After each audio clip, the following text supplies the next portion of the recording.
On est en ligne. Eh bien, merci.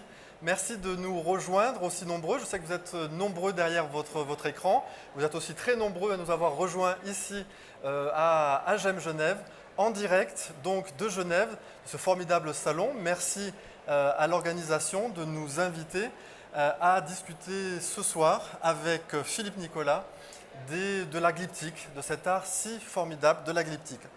J'attrape ma télécommande. Je voulais vous dire en guise de préambule, merci de nous rejoindre, que vous n'hésitez pas à poser les questions que vous souhaitez pendant notre intervention.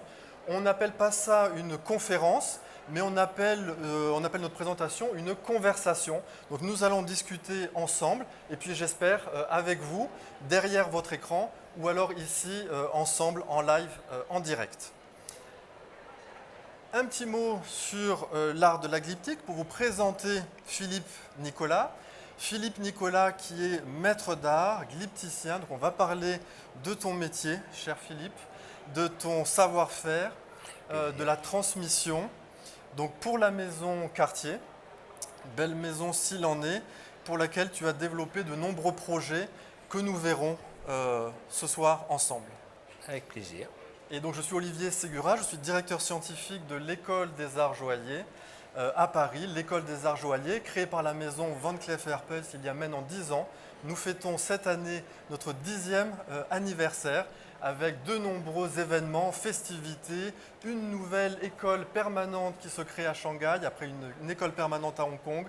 Donc suivez nos informations sur notre site internet et vous saurez tout. Donc nous allons commencer directement par le sujet de la glyptique, le sujet des pierres taillées.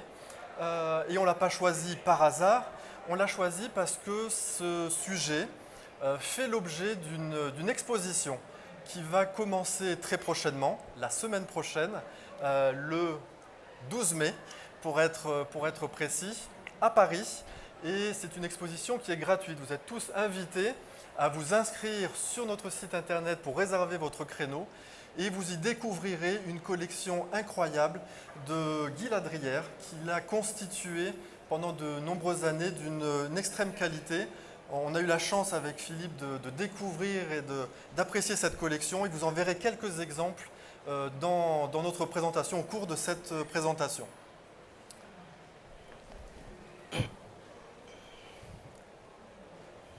Cette présentation, elle est préparé avec Philippe en quatre points principaux. Qu'est-ce que la glyptique, les matières de la glyptique, les outils principaux. Et puis on a voulu réserver un dernier chapitre sur l'émotion et la transmission. Alors, qu'est-ce que la glyptique? Grand mot ici, ensemble. On est avec beaucoup de professionnels, donc je pense que vous avez déjà entendu ce mot-là, mais peut-être que derrière votre écran, vous n'avez jamais entendu parler de glyptique. Alors, qu'est-ce que la glyptique? Pour nous accompagner au cours de cette présentation, on a voulu requérir l'avis et l'aide d'un ancien fameux, célèbre, Ernest Bablon. Ernest Bablon, c'est un savant qui a énormément écrit sur le métier, sur la profession, et il a écrit un ouvrage fameux, célèbre, que vous retrouverez dans la bibliographie que vous avez ici à l'écran, La gravure sur pierre fine. Il a écrit plusieurs ouvrages qui font vraiment référence sur la glyptique, sur l'art de la pierre gravée. Et donc, j'ai sélectionné à chaque fois quelques phrases qui vont nous servir de guide et pour présenter cet art-ci. Alors, sur mon écran, c'est un petit peu petit, alors je vous laisse lire ensemble. Qu'est-ce que la glyptique? Pour Bablon, c'est l'art de graver les pierres fines qui s'appelle la glyptique, du grec ancien glyptos, l'objet gravé. La gravure en relief produit les camées et la gravure en creux produit les intailles ou les cachets. Alors, ce Bablon, il est célèbre et tu le connais. Alors moi je connais bien Bablon pour avoir réalisé pour un de ses descendants, un monsieur qui est historien aussi, son épée d'académicien. Et j'ai réalisé pour ce monsieur donc les intailles qui sont sur son épée. Bablon pour moi c'est une personne que je lis déjà depuis longtemps quand je l'ai découvert. Et ce qui est intéressant dans ce qu'il écrit, c'est que l'art de la glyptique, c'est un art monumental. C'est-à-dire qu'en fait, on reconnaît la difficulté de ce travail, qui est un travail exceptionnel, qui consiste donc à travailler les pierres par usure et qui demande énormément d'abnégation. D'ailleurs, on retrouve ce même discours chez d'autres historiens, d'autres écrivains sur la glyptique, des écrivains plus anciens, comme par exemple Natter et Mariette, qui écrivent un petit peu la même chose, et même que la pièce se termine au moment où le graveur est fatigué. C'est-à-dire qu'en fait, la pièce n'est jamais vraiment terminée. Et donc, la glyptique a été reconnue patrimoine culturel immatériel par l'UNESCO. Ça veut dire qu'en fait, cet art, évidemment, fait partie aussi de notre histoire, de l'histoire de notre humanité.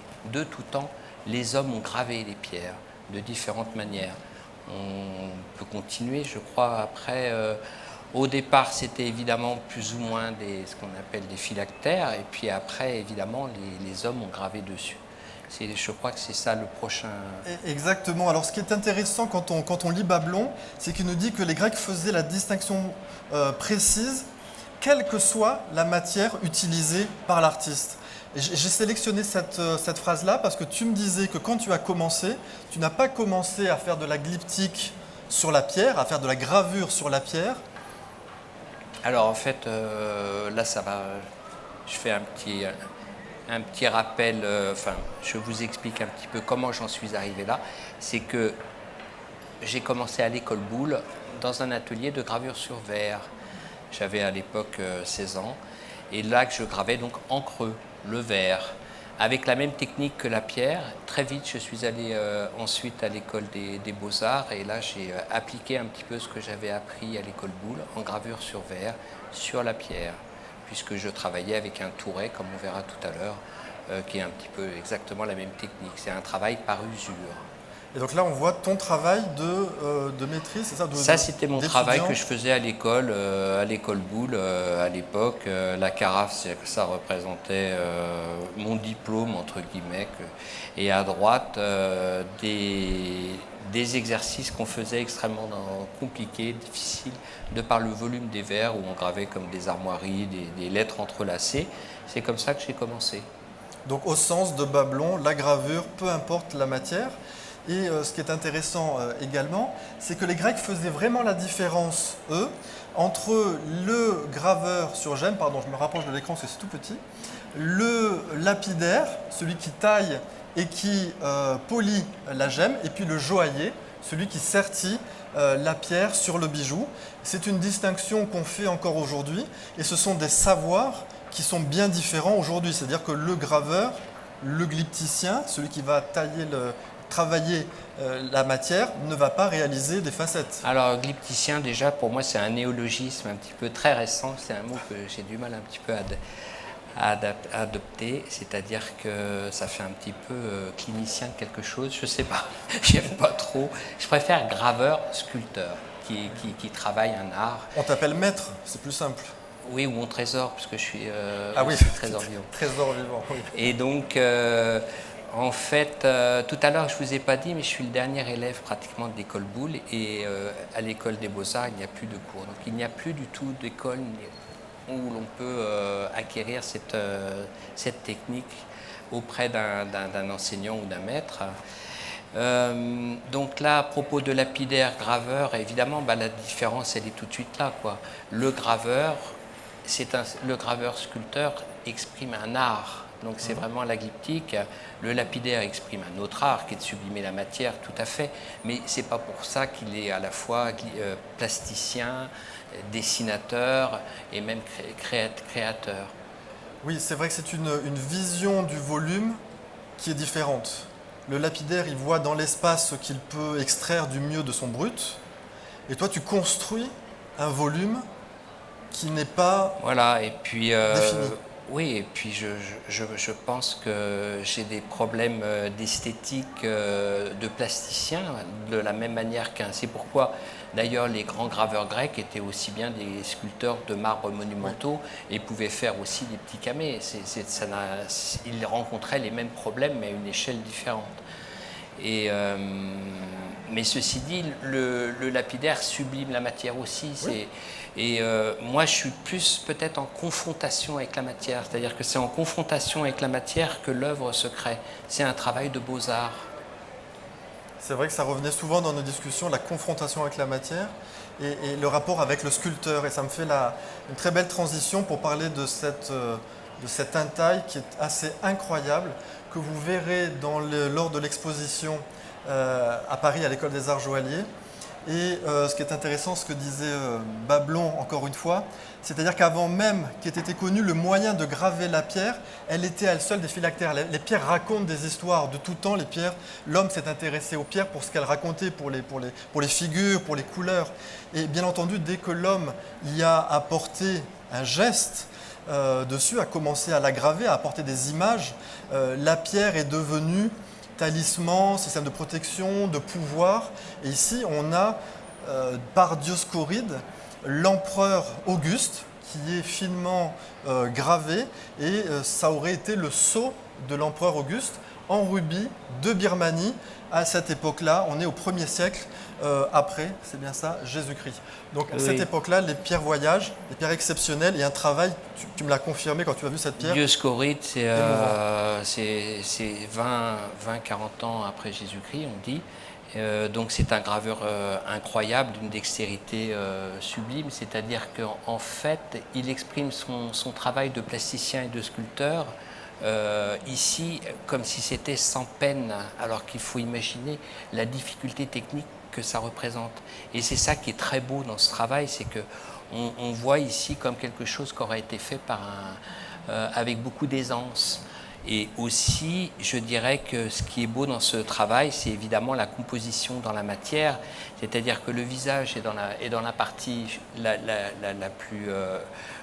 moins abîmée par des craques ou abîmée, c'est pas le bon terme, la moins habitée.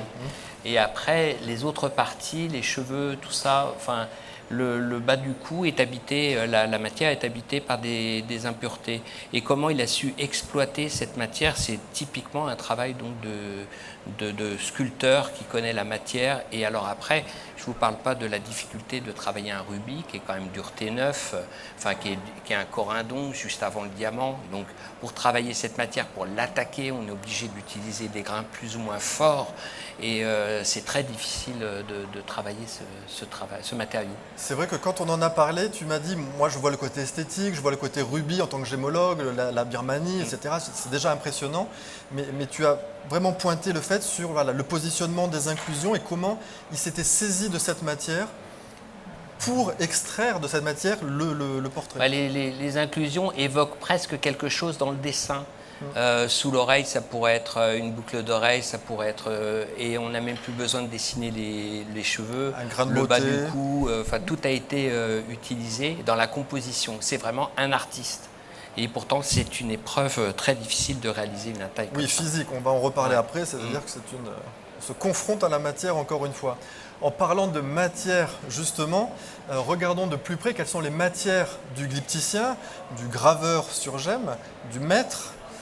J'oserais pas, puisque Madame Nicolas t'appelait mon trésor. Madame Nicolas est dans la salle. Donc cette belle image de sardonyx, d'agate, différentes couches, on reparlera des nomenclatures, pour dire à quel point Bablon était aussi intéressé par la matière quand il dit que la matière est loin d'être indifférente et qu'au contraire, c'est l'un des éléments essentiels de l'art et de l'appréciation qu'ont nomme ces produits. Je te montrerai d'autres exemples, on verra d'autres exemples après, bien sûr. Moi, tout part de la matière, en fait. C'est cette matière qui inspire mon travail, qui inspire les créations que nous réalisons dans mon atelier. Ici, c'est une très jolie pierre, puisque en plus, on a parlé tout à l'heure de travail un peu antique. Là, c'est vraiment typiquement de la pierre à camée, c'est-à-dire une agate avec sa couche blanche. Alors, il faut savoir que donc, cette couche blanche qui est au milieu, c'est une partie de la matière qui est beaucoup plus dense et qui donc ne prend pas la couleur. On voit bien là ici que cette agate a rencontré dans son histoire sûrement de l'oxyde de fer qui a coloré un petit peu en cornaline, pas à cœur, mais parce que ça a été fait de manière naturelle, mais en surface au moins, et que cet oxyde de fer n'a pas coloré la partie blanche. Donc c'est vraiment un bel exemple d'un brut qui pourrait inspirer un beau camé. Exactement. C'est vrai que quand on a préparé, quand j'avais sélectionné cette photo, je dis voilà, c'est un exemple, bon, parmi d'autres de matière, mais tu m'as dit non, il faut qu'on parle un petit peu plus de cette matière, parce qu'elle dit des choses déjà rien qu'en tant que matière. Ah, c'est une pierre que j'ai dans ma collection et déjà elle est très jolie elle est très jolie, mais en plus elle a une certaine dimension et ça pourrait être le démarrage d'un très beau projet. Et donc Bablon nous dit dans quelles conditions la nature offre-t-elle cette matière première à l'artiste? Alors, on ne va pas parler de la géologie, mais comment toi, tu as accès à ces matières? On peut parler en une minute de la géologie, c'est qu'évidemment, tous ces matériaux nous viennent de la planète, et donc il y a toujours une coïncidence de la nature. C'est soit la chaleur, la pression, les oxydes, les gaz. Il faut imaginer que pour qu'un béryl naisse, il faut qu'il rencontre de la chaleur, un certain gaz, une certaine... Donc tout ça, c'est la coïncidence de la nature, et moi, c'est ce avec quoi je travaille. Où est-ce que je le trouve? Chez des marchands, sur des marchés. Bon, là, ici, on voit des photos de Tucson et des photos aussi d'Ida Roberstein que je reconnais, puisque c'est des photos que j'ai faites. Et donc, à Tucson, c'est une foire internationale au cours de laquelle de nombreux marchands, de nombreux amateurs, puisque cette foire est née d'abord par de l'amateurisme, entre guillemets. Aux États-Unis, les gens adorent leur pays, adorent leur campagne et adorent collectionner les minéraux. Et donc, à une certaine époque, ils sciaient les pierres et ils se les échangeaient avec des tranches comme ça, un peu au-dessus de Tucson, à Quartzsite. Et donc, c'était des rendez-vous entre eux, une fois par an, comme une foire à la brocante, quoi, où c'était des minéraux, mais aussi d'autres choses. Et Tucson s'est accaparé du système pour après faire des foires immenses de pierres précieuses et tout ça. Et donc là, on me voit en train de... Oui, parce que tu es là, au milieu, là. Incredible. Et donc là, il faut imaginer donc ces gens qui arrivent avec des camions énormes, avec des caisses comme ça énormes. Et moi, évidemment, je farfouille là-dedans pour chercher les pierres que je vais rapporter, qui seront source d'inspiration pour mon travail. Est-ce que les négociants, les marchands sont étonnés en train de passer autant de temps à sélectionner des matières qui ont l'air en fait, très rapidement, tu connais ces matières, donc oui, ils voient qu'ils ont affaire à quelqu'un qui cherche quelque chose de particulier et qui n'est pas... Bien sûr, quelquefois, il m'est arrivé de rencontrer des vendeurs. Je me rappellerai toujours une vieille dame malgache sur un salon où il y avait un stand de Madagascar. J'avais acheté une pierre. Elle me dit, mais comment ça se fait que vous vous intéressiez à cette pierre? Parce que pour elle aussi, c'était une très belle pierre, mais qui n'intéressait personne. C'est là où je voudrais revenir, d'ailleurs, à Roger Caillois, qui disait facilement, ces pierres qui sont au fond des filons, qui nous proviennent du plus profond de notre planète, de l'histoire de notre Terre, et que ces pierres qui n'intéressent personne, qui sont endormies de la nuit des temps. Et évidemment, moi, ce qui m'intéresse, c'est de leur redonner vie, bien entendu. Et c'est ça c'est là où je rencontre souvent sur des marchés comme ça. Et je parle facilement d'instinct d'ailleurs. Et c'est ça que j'essaye de transmettre à mes élèves. C'est cet instinct que j'ai pour les pierres. Mes élèves ont aussi un instinct qui est un peu différent du mien, bien entendu, il faut le comprendre. Mais c'est ça qui m'intéresse, c'est de développer cet instinct qu'on peut avoir en allant sur ces marchés. Merci en tout cas de le partager avec nous, parce que quand j'ai visité ton atelier, on a toutes ces matières qui, moi, en tant que gémologue, me fascinent par la couleur, par la diversité, par les formes, par vraiment les zones de couleurs qui sont tout à fait spécifiques dans les matières que tu sélectionnes. Et là, on en a un tout petit échantillon. Oui, là, c'est un cinquième de ce que j'ai dans mon atelier à peu près. Donc, j'ai comme ça de multiples étagères sur lesquelles sont collectionnées. Alors, je ne suis pas un collectionneur. Hein. Moi, les pierres que... J'avais comme ça un ami sonnelier qui disait « je ne suis pas collectionneur, moi je consomme ». Mais moi, c'est pareil. Les pierres que j'achète, c'est pour les consommer. Ce n'est pas pour les avoir sur une étagère, c'est beau. Ouais. Non, avec les pierres que j'ai, ce que je recherche, c'est faire des projets avec, bien entendu. Mais pour autant, toutes les pierres qui sont là sur l'étagère ne sont pas encore des projets, où il y a déjà une idée dans ta tête sur ce que tu sais faire. Il y a déjà souvent une idée aussi, quand même, quelquefois. C'est un peu les deux. C'est un peu les deux. Ouais. C'est la coïncidence de la rencontre. Talent, des coïncidences de la nature. La beauté de la rencontre. En tout cas, la première fois que j'ai vu dans ton atelier, c'est cette matière qui m'a marqué. C'est cette pomme de pin fossilisée, d'Araucaria qui m'a pétrifié, qui m'a vraiment marqué pour les structures, les couleurs, l'origine. J'aime bien je préfère pétrifier à fossiliser. Je me suis repris, mais voilà, je ne dirai plus. Voilà. Alors ça, c'est un projet que j'aime beaucoup. D'abord parce qu'il vient de mon élève chérie, qui est celle que j'ai nommée quand j'étais maître d'art, qui aujourd'hui, depuis 15 ans, travaille toujours avec moi, ce qui est exceptionnel pour un maître d'art, et qui va reprendre mon atelier. Ça, c'est vraiment un parcours exceptionnel. Donc, c'est un dessin d'Émilie à droite, c'est-à-dire que dans mon atelier aussi, ce qui est absolument rare, c'est qu'on dessine nos projets. On achète nos pierres, on a notre inspiration et on fait nos projets. C'est qui est pratiquement unique dans l'histoire de la joaillerie. Et là, ici, vous avez un exemple d'un projet qui est né à partir d'une pomme de pin qu'on a trouvée, de pommes de pin pétrifiées d'Araucaria, auprès d'un marchand qui me connaît et qui sait ce que je recherche, et de l'imagination d'Émilie. Voilà. Et donc, c'est un projet que j'aime beaucoup comme exemple d'expliquer comment, à partir de ces matières, on crée des choses. Voilà. Et donc l'année suivante, après, ça c'était il y a 2 ou 3 ans, 3 ans, 4 ans que j'avais vu cette pomme de pin chez toi, tu me dis mais c'est ce vendeur à Tucson. Donc voilà, l'année suivante j'étais à Tucson, je vais voir ton vendeur, je lui dis les pommes de pin d'Araucaria. Il me dit d'abord comment vous savez ça, j'en ai plus. C'est tellement unique, c'était tellement rare. Ah, t'étais allé le voir, oui, je vais donner Il me dit j'ai un Français, il m'achète tout.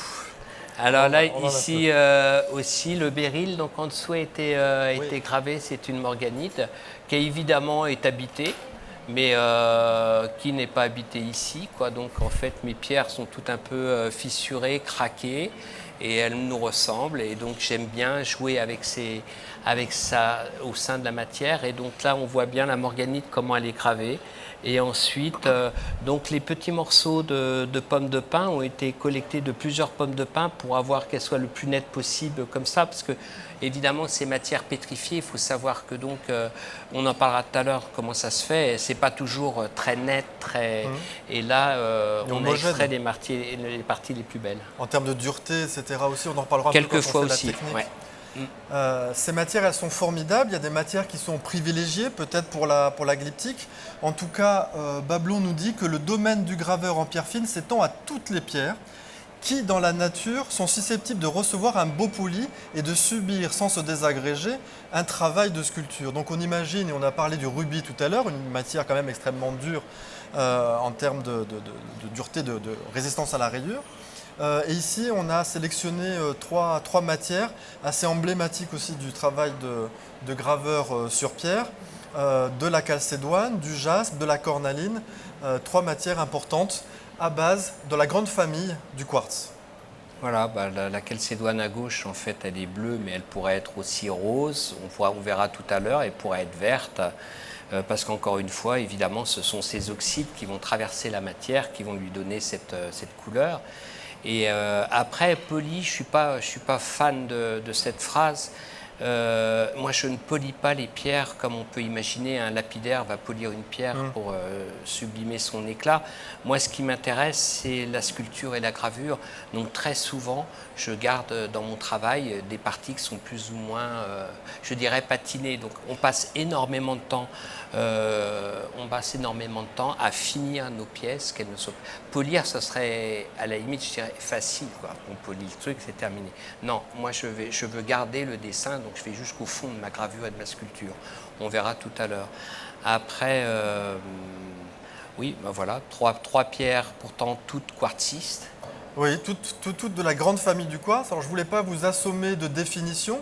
Par contre, ce que je voulais qu'on discute ensemble, c'est les nomenclatures. Parce qu'aujourd'hui, les gémologues ont leurs nomenclatures, qui sont à peu près celles qui sont à l'écran. Les minéralogistes en ont d'autres. Si François Farge, notre ami du MNHN à Paris, nous regarde, il va être horrifié. Donc voilà, ferme l'écran pour quelques secondes. Je sais que toi, les historiens, vous utilisez d'autres termes. En tout cas, voilà, ce sont des termes que vous avez connus. La famille du quartz, elle est très grande, très large. Historiquement, elle a eu des appellations différentes. On connaît bien les quartz monocristallins, un seul cristal de quartz, cristal de roche, améthyste, citrine. Donc ça, c'est vraiment le macrocristallin qui est ici sur votre droite. Et puis, il y a le microcristallin. Donc tous ces assemblages de cristaux extrêmement petits qui s'assemblent pour former des roches et qui vont prendre différentes couleurs en fonction des compositions chimiques et de la vie dans la nature. La chrysoprase en vert, qu'est-ce qu'on a d'autre? La sardoine, la cornaline, les onyx, les agates. C'est une grande famille aussi, dont on peut faire aussi des subdivisions en fonction des zones, des zonations, de la forme de ces zones, aussi des couleurs qui les composent. Les jaspes, de nombreuses couleurs de jaspes, souvent des pierres opaques, c'est partie de la définition des jaspes en gémologie. Des inclusions comme ça, herborisées, souvent d'oxyde de fer dans les agates dendritiques par exemple. Donc de grandes familles très utilisées dans les... Alors moi, ce que je pourrais dire, glyptiques. rajouter à ce que tu dis, c'est que déjà certaines appellations sont selon les époques. Oui. On parle d'onyx, sardonyx, tout ça. Bon, nous on parle plus d'agate, voilà. Et puis après, lorsque tu parles des pierres, les mêmes pierres de noms différents, agate, jaspe, la grosse différence, c'est que tu as des jaspes qui peuvent avoir des duretés incroyables, qui sont des pierres sédimentaires et qui ont des duretés bien plus... Alors, le gémologue ne va pas voir la différence. Non, c'est ça qui est intéressant quand on discute et quand on se retrouve autour de ta collection, c'est que moi je vois un jaspe par sa définition minéralogique, enfin les atomes qui la composent, mais toi tu y vois... Par la difficulté, parce chose. que en fait, les jaspes qui sont d'origine sédimentaire comme ça, quelquefois, ont une densité peut-être légèrement supérieure et sont extrêmement plus difficiles à travailler et à graver qu'une simple calcédoine, une géode de calcédoine. Voilà. Et je pense que selon les époques aussi, les appellations changent. Oui. Aujourd'hui, on dit plus jade, on dira jadéite, jade-néphrite, on dit plus chrysoprase. Maintenant, il existe aussi de la chrysopale, parce qu'on a constaté qu'il y avait certaines chrysoprases avec plus d'opale dedans. Donc, avec la science, avec le temps, quelquefois, les mots évoluent. Exactement. Donc, on a quelques matières que tu as aimé travailler, dont tu as voulu qu'on parle ce soir ensemble, que tu voulais nous présenter, et notamment ce jaspe noir qui avait vraiment une force tout à fait particulière pour toi et pour ton client. C'est-à-dire, c'est la résonance que les matières ont. Ici, cette matière qui est du jaspe noir, naturel, c'est pas de l'onyx teinté comme une agate teintée. Là, il s'agit d'une matière naturelle. Donc, toute la difficulté, on voit bien le brut sur lequel est posé à gauche en haut. Quand on scie cette matière, puisque évidemment, moi, j'achète mes bruts et après, je les scie pour en extraire les morceaux qui m'intéressent. Et là, tout ce que j'apporte à mes élèves, c'est justement savoir comment les scier, les couper, éviter les fissures, ne pas avoir de vilaines veines dans la matière. Et donc après, pour vous dire que cette matière, en fait, pour les personnes qui la voient et qui voient les objets terminés, leur donne un effet de puissance, une résonance de force. Et après, on m'a expliqué, un monsieur qui travaille beaucoup en Afrique avec des personnes qui s'intéressent à ces choses-là, me disait, oui, le jaspe noir, comme ça, en Afrique, est symbole de puissance. Et c'est pour vous parler donc de la résonance des pierres. Là, on voit bien la bague à droite, comment effectivement le fait qu'elle soit toute noire qu'avec ses yeux, en plus avec cette matière.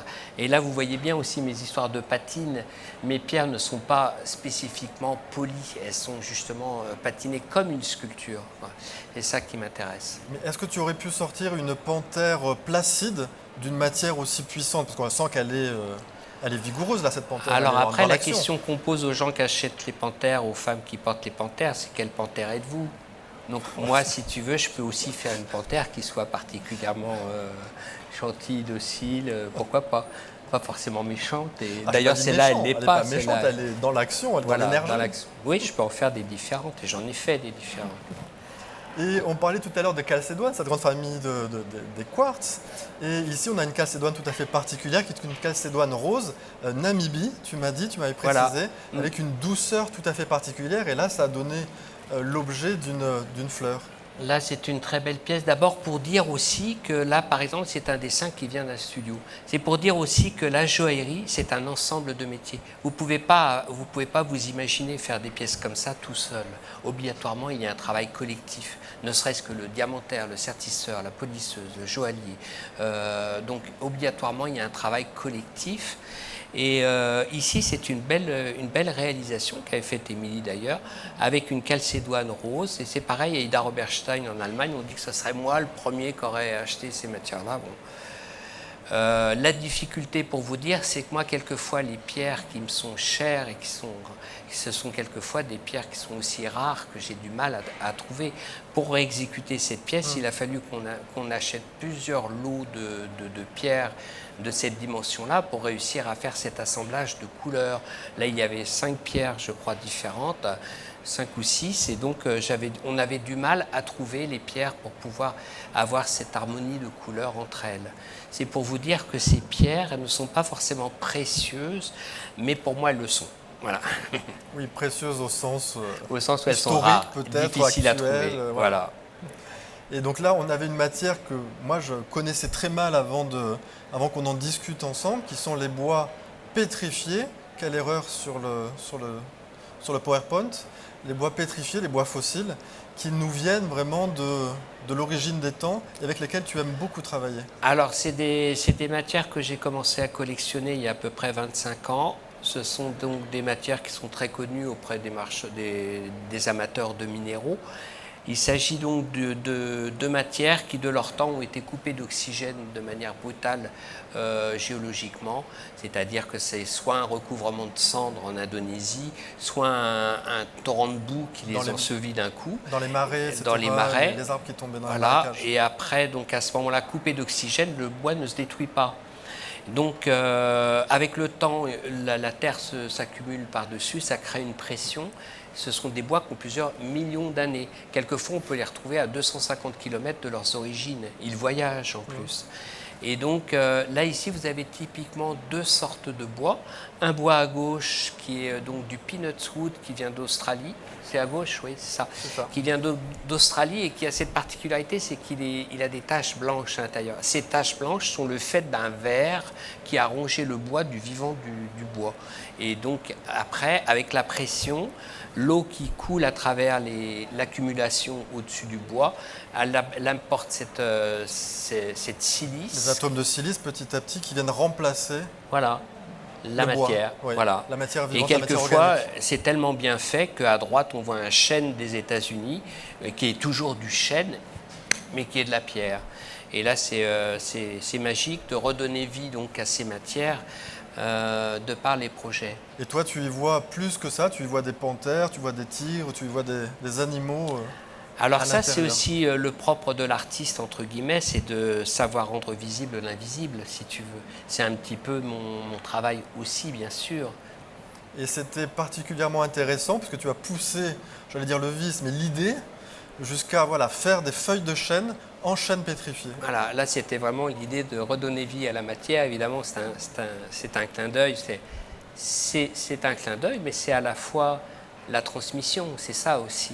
Et donc là ici, j'ai fait ce dessin de bracelet et on a réalisé donc ce projet qui était aussi assez cartierisé, je trouvais ça un clin d'œil multiple, quoi. Exactement. Voilà. On passe au macro-cristaux cette fois-ci. Cristal de roche, améthyste, on est toujours dans la grande famille des quartz, avec des matières qui peut-être pour la haute joaillerie passeraient inaperçues, mais tu me disais quand on a préparé cette présentation à quel point le cristal de roche à gauche était émouvant avec ses inclusions de pyrite. D'hématite, pardon. Docteur. Et donc, en fait, c'est un cristal. On coupera au montage. C'est un cristal que j'ai trouvé sur un marché, oui, et qui avait ces taches noires, tu vois, sur le côté. En périphérie déjà, voilà, comme ça. Et donc on a juste repoli à peine le cristal. Et ce qui m'amuse, c'est comment, à partir d'un projet comme ça, d'un petit cristal, on arrive à tout ce projet-là. Et ça, c'est vraiment la magie de ces pierres que je trouve. C'est ça, c'est la pierre qui a donné naissance à ce projet. Émilie, encore une fois. Oui, c'est un petit flacon, beaucoup. Non, c'est percé, c'est vidé à l'intérieur. C'est un petit flacon à parfum, tout à fait. Ça pourrait être du parfum de panthère. Hein, ah, ça. Pas. Et à droite, on a aussi une incroyable améthyste. Oui.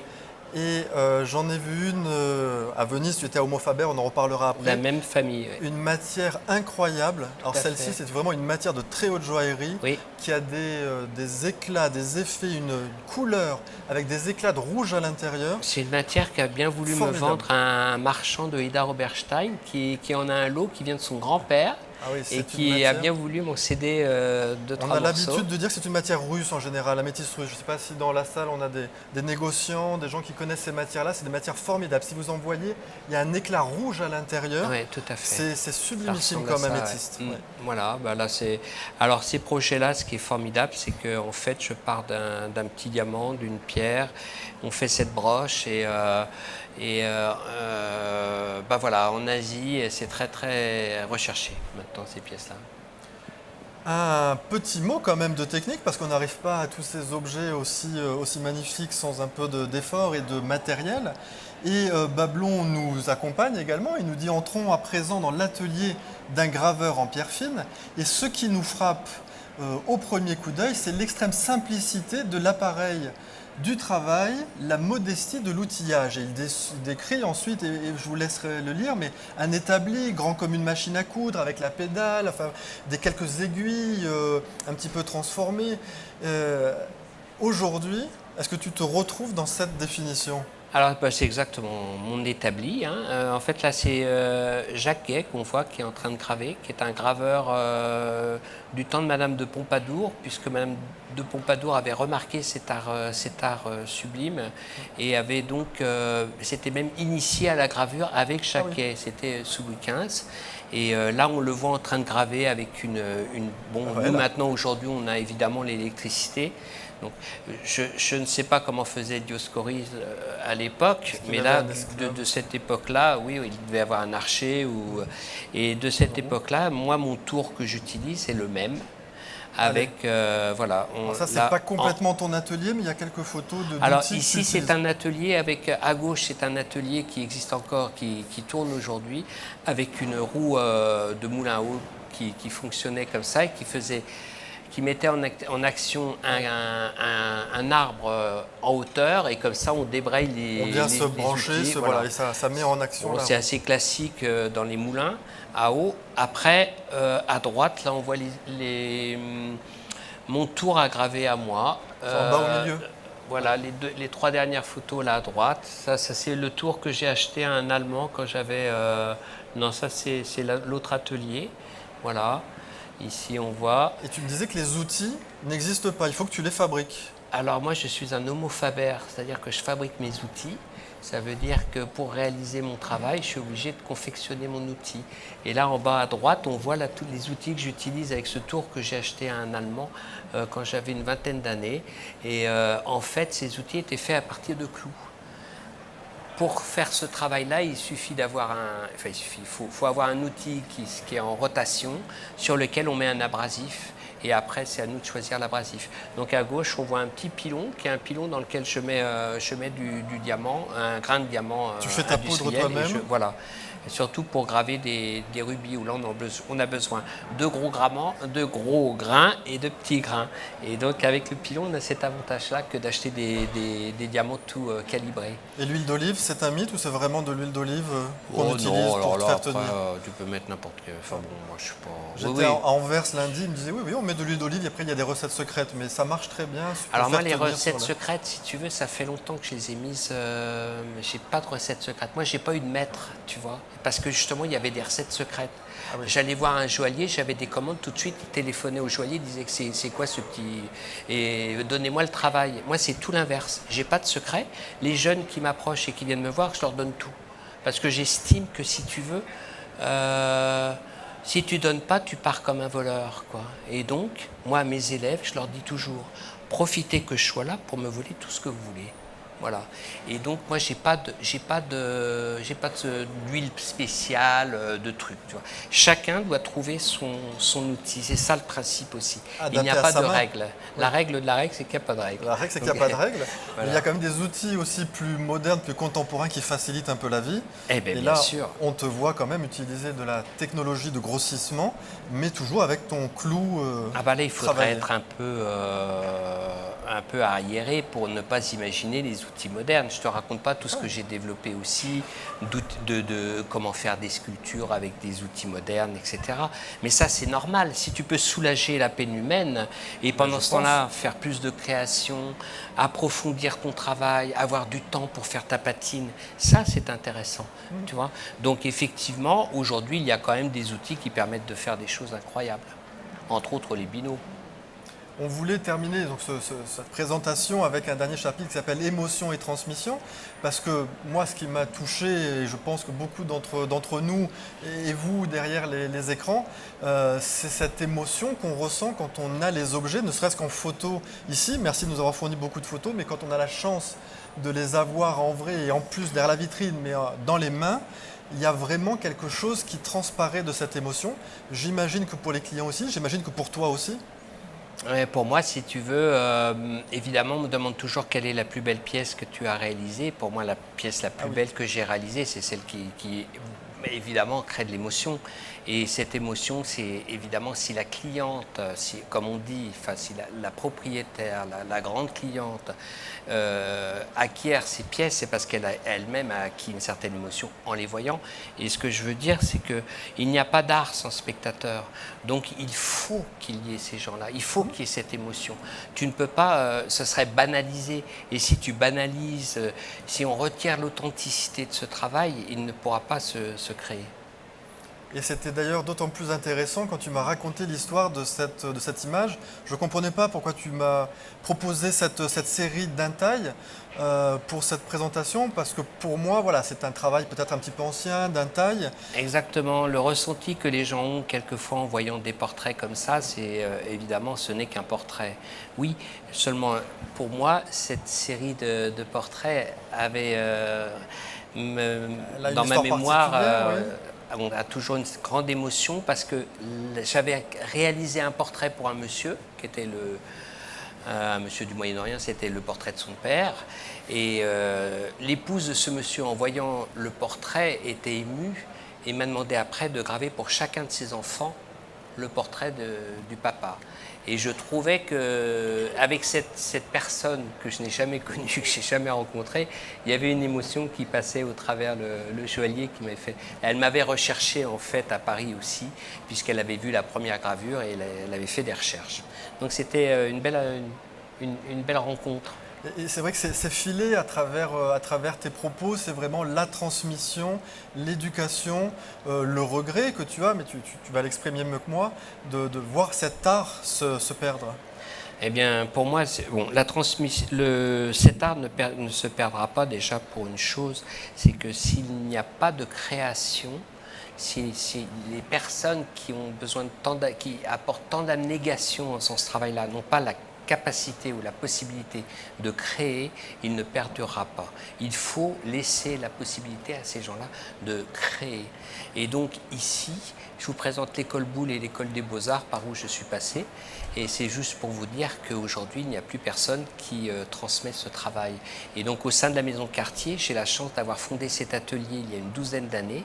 Et dans la Maison Cartier, je transmets à des jeunes. Voilà. Et tu transmets avec nous aujourd'hui à travers différentes manifestations. Et notamment, tu reviens là de Homo Faber, cette belle manifestation qui a lieu à Venise pour la deuxième fois cette année. Voilà. Alors Homo Faber, c'est une manifestation qui a été créée par la Fondation Michelangelo, qui est donc la Fondation Michelangelo à Genève, qui a été donc fondée par M. Rupert et M. Colony. M. Rupert qui est le chairman de Richemont.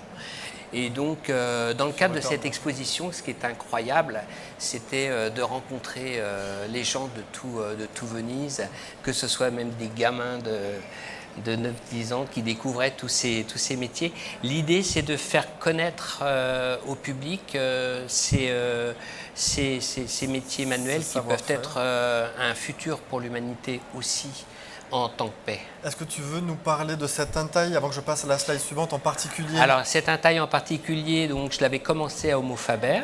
La première édition. La première édition. Après, l'année d'après, j'ai fait d'autres 2019, pardon. D'autres présentations à Tokyo et à Pékin. Et un monsieur m'a vu faire la présentation à Pékin, comment on gravait les pierres, et avait retenu cette entaille que je faisais sur une citrine de Madagascar. Et j'ai terminé cette pièce 1 an et demi, 2 ans après. Et quand elle a été terminée, un des vendeurs de chez Cartier, un des grands vendeurs, a repéré la pièce qui était terminée en présentation et a tout de suite téléphoné à son grand client du Japon qui l'a acheté immédiatement, avant qu'elle soit même mise. Donc c'est pour dire, là on parlait aussi de l'émotion, c'est pour dire comment ce travail apporte une authenticité. Une authenticité, je ne dirais pas à notre humanité, mais une authenticité à notre travail d'humain, quoi. Et oui. Ça, c'est les grandes maisons, si elles n'apportent pas cette authenticité, elles ne pourront pas survivre.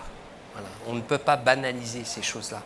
Et là, on voit, voilà, pardon, voilà. C'est exactement ce que j'ai vécu avec toi à Venise il y a quelques semaines.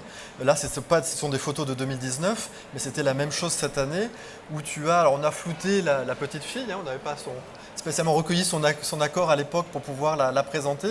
Mais voilà, voir dans les yeux des enfants, des visiteurs, du public, même des professionnels qui viennent voir ton travail, et quand tu expliques ce travail de la main et toute cette émotion qui passe, c'est très important pour nous, pour toi. Ce que je veux dire aussi, c'est que évidemment, ça donne du sens. Et là, tout à l'heure, dans l'exemple que j'ai cité, ce qui était incroyable dans cette histoire de vendeur, moi, quand j'ai fait des présentations à Tokyo encore, j'étais surpris parce que des personnels, même de la maison Cartier, venaient me voir et me disaient, mais Philippe, de vous rencontrer, ça donne du sens à notre travail. C'est pour dire que c'est pas seulement pour les vendeurs que ça donne du sens, pour les clientes, c'est que ça donne du sens aussi en général à la maison. Et ça, c'est un vrai sujet. Les maisons doivent être vigilantes de garder ces savoir-faire en interne. Ici, ces 2 pendulettes que j'aime beaucoup. C'était notre conclusion, oui. Parce que, si tu veux, elle présente exactement le sujet. C'est-à-dire que là, à gauche, c'est un brut de lapis qui m'a inspiré pour tout ce travail. Et donc, évidemment, c'est le cosmos, la matière, tout ça, la naissance. Et à droite, c'est la transmission. La transmission au travers de cette labradorite sublime qui évidemment chatoie quand on sait la regarder. Hein. Quelquefois, l'art est partout, mais il faut savoir le voir aussi. Et après, c'est les fleurs de cerisier qui évidemment amènent cette fragilité de la transmission. Les cerisiers, les fleurs sont fragiles et donc il faut savoir les préserver, sachant que de toute façon, l'année suivante, elles reviendront. Et qu'on aura toujours cette possibilité-là que d'autres choses se fassent. Voilà. C'est difficile de rajouter plus de mots après ces belles paroles. Merci Philippe, merci à vous de nous avoir suivis derrière votre écran ici dans la salle. Et puis peut-être avant de prendre vos questions en direct, vous présenter la prochaine conférence qui aura lieu également sur le thème de l'exposition, des camées et des entailles, qui sera présentée par Philippe Malguir, le commissaire de l'exposition, conservateur au Louvre, et Ghislain Ancreman, notre qu'on ne présente plus, Ghislain, qui est avec nous. Ghislain, je ne l'ai pas présenté. Ghislain, viens avec nous parce que je sais que le fan club est nombreux. Ghislain qui était avec vous derrière l'écran et qui a répondu à vos questions et que j'ai oublié de présenter, mais on ne présente plus Ghislain. Merci Ghislain qui est professeur à l'école, qui s'occupe de mettre en place toutes ces conversations autour du monde. Donc merci Ghislain pour ton aide, merci Ghislain de relayer les questions que vous avez eues derrière votre écran et on va peut-être prendre, si vous avez déjà, des questions ici. En tout cas, merci à nouveau de votre attention. Merci.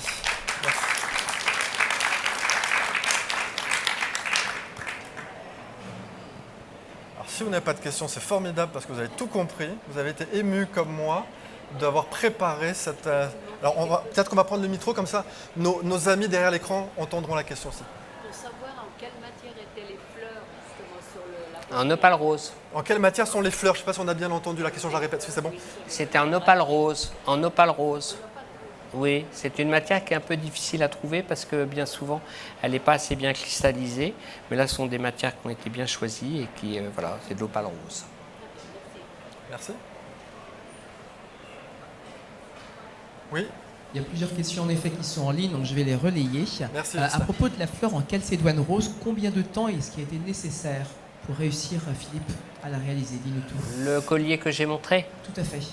Alors, il faut savoir qu'une pièce de haute joaillerie comme ça, pour la réaliser, il faut au minimum 1 an et demi. Après, même à partir du dessin, c'est presque 2 ans. Et voilà. Donc, c'est à peu près 2 ans pour réaliser une pièce comme ça. Et toi, sur la partie vraiment travail, C'est compliqué aussi, bon, Ouais. c'est 3 mois, 4 mois, mais il y a toujours des étapes qui sont entre-temps parce qu'il faut, il y a l'ajustage avec la joaillerie, c'est encore une fois, c'est ce que j'explique, c'est que évidemment une grande maison comme celle dans laquelle je travaille, qui fait des pièces aussi extraordinaires, c'est parce qu'il y a un travail collectif. Et on ne peut pas imaginer toutes ces personnes qui travaillent à l'établi, que ce soit chez Van Cleef ou ailleurs, et qui donnent toute leur âme pour ce... C'est ça aussi ce travail, c'est qu'il apporte un supplément d'âme à l'entreprise, à la compagnie, pas à l'entreprise, à la compagnie, à la maison, avec tous ces gens qui travaillent comme ça de leurs mains. Moi, c'est un petit peu ça ce que j'aimerais affirmer, enfin porter, transmettre c'est et en tout cas représenter, voilà, incarner. ces personnes qui travaillent comme ça, tout à fait. Merci. Juste là, on a le temps de... Question ici, j'en ai plusieurs. Parmi les pierres les plus incroyables, quelles sont les plus difficiles à graver ou à sculpter? Normalement, je peux graver toutes les pierres sauf le diamant. Le diamant, il se raye. Alors, il y aurait un angle 9,5, c'est ça? Le plan 1-1-0, je crois. Après, Ça veut dire quoi, c'est ça? les plans cristallographiques qui ont une dureté Où il est un peu petit moins dur, voilà. plus tendre. Donc, voilà, j'ai jamais essayé encore de graver de diamant, mais je sais que de toute façon, ça mettrait beaucoup de temps, quoi.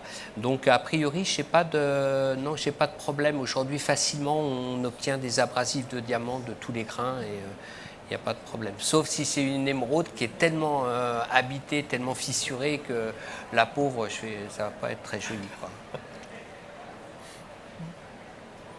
Également une autre question sur le travail de la patine. Est-ce qu'il peut y avoir plus de petites explications sur ce que c'est, comment est-ce que ça se passe et qu'est-ce que ça apporte justement?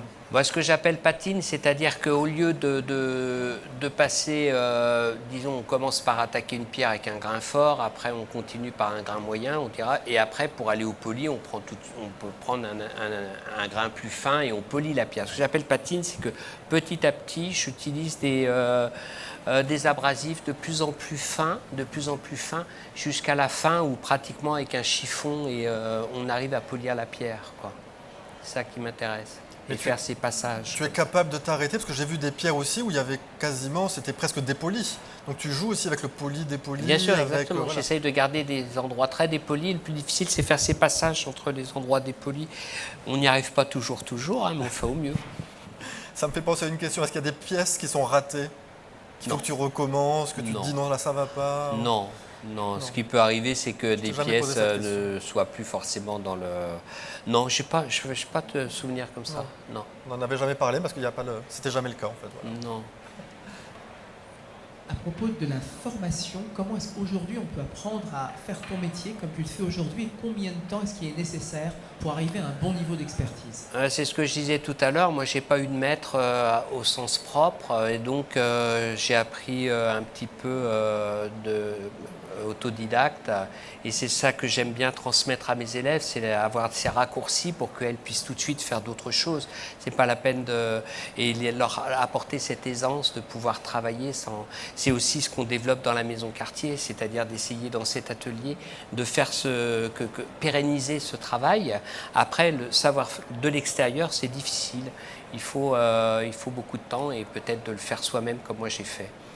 Oui, parce que peut-être une précision, tu as beaucoup pas utilisé le mot élève, mais tu n'interviens pas comme professeur dans une école. Non. Ce sont des salariés de la maison que tu formes. Je les appelle mes élèves parce que je trouve que c'est un terme qui affectif se forment à tes bien. côtés, qui travaillent sur des projets. Tout à fait. Dès le début. C'était pour préciser, c'est pas, tu n'interviens pas dans une institution comme professeur. Elles sont employées. Tout à fait. Et d'où viennent justement ces nouveaux, comment est-ce qu'ils se sont Leur formés profil. auparavant? Quel est leur profil, Ouais. en effet? Ce sont des personnes qui viennent d'écoles d'art appliqué, genre par exemple l'école Boulle, où on fait un atelier de gravure, souvent.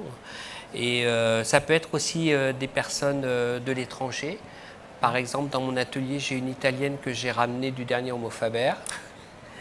Excusez-moi. Légalement, en fait, elle m'a poursuivi jusqu'à Paris pour rentrer dans mon atelier, tellement elle avait été séduite de ce que je montrais à Homo Faber la première fois. Et je suis très, très content parce qu'elle est très talentueuse aussi. Et elle a fait une formation à Rome d'une école où on enseigne encore la médaille, qui était assez proche quand même du camé, puisque l'intaille, le camé, tout ça faisait partie de la famille du travail de la médaille. La gravure médaillée, quoi. Gravure sur métal et le travail Voilà, de c'est préparation. ça. Elle avait avant. même appris un petit peu à graver du marbre avec une échoppe, mais ça lui permettait de travailler l'intaille et le... Voilà. Une question. Vous aviez plus une question, pardon. contemporaine. On avait une question dans le Ou pas, public. si, question dans la salle. alterne. Allez-y, allez-y, non, au contraire. J'aimerais savoir sur combien de projets vous travaillez en même temps. Comment aller, pardon? Combien de projets en même temps? Est-ce que c'est un projet du Ah début oui, à la fin? bien Est-ce sûr, que on a c'est- plusieurs projets en cours, bien sûr. D'abord, on a le projet de dessiner, donc on fait quelquefois on dessine, après on fait des modelages, après donc on fait tout ça un petit peu par alternance. Et en général, une personne sort à peu près, on fait à peu près un projet et demi par personne par an, en gros, quoi. Alors j'arrive à faire des projets plus simples pour éviter d'avoir la fatigue, justement. On a des projets plus importants, des projets plus simples, mais on fait plusieurs projets en même temps, évidemment. Parce que quand le joaillier travaille, lui, sur le montage de la pièce, nous, pendant ce temps-là, évidemment, on fait d'autres choses, bien sûr. Et tu l'as précisé tout à l'heure, je le rappelle, parce que c'est assez unique, c'est-à-dire que vous êtes capable, dans votre atelier, de produire des dessins, des projets. Il y a des projets qui sortent de chez vous. La plupart des projets là qu'on a vus, sauf bien sûr parce que en fait je suis quartier création studio. Je fais partie du département patrimoine de Pierre Rénéraud, qui est mon référent hiérarchique. Et donc, en tant que studio, on peut effectivement participer au comité de création. Le comité de création, c'est-à-dire que quelqu'un fait un dessin dans mon studio ou un autre studio, et ensuite se présente en comité de création avec les directeurs, dont M. Cyril Vigneron, qui lui signe le dessin, valide, on si le l'amende. dessin est validé, bien sûr. Très bien. Le process. Ghislain, oui, peut-être. Alors, ce sera la dernière question, du coup. Quel est ton rêve de projet de glyptique le plus fou? Celui que je n'ai pas encore fait. Voilà. Le prochain. Merci Philippe. Merci à nouveau, merci à tous derrière votre écran, merci à vous tous en salle. À très bientôt sur les réseaux, et puis dans les ateliers, et puis à l'exposition des arts joailliers pour voir toutes ces merveilles en Exact. vrai. Merci, à très bientôt. Merci. Merci Philippe. Merci beaucoup. Merci Olivier.